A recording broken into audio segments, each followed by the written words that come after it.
Sa ngalan ng Ama at ng Anak at ng Espiritu Santo. Amen. Lord, bago matapos itong Easter season ngayong araw, sana'y huwag kalimutan ng lahat ng tao ang mensahe nito.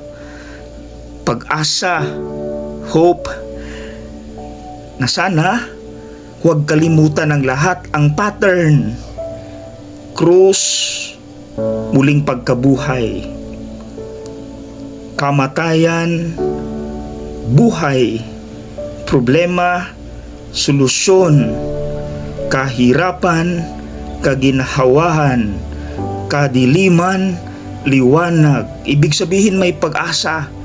May pag-asa, kaya sana po bigyan mo kami ng biyaya, kaming lahat. Lord, wala na sanang susuko sa buhay. Wala na sanang susuko. Amen. Sa ngalan ng Ama at ng Anak at ng Espiritu Santo. Amen.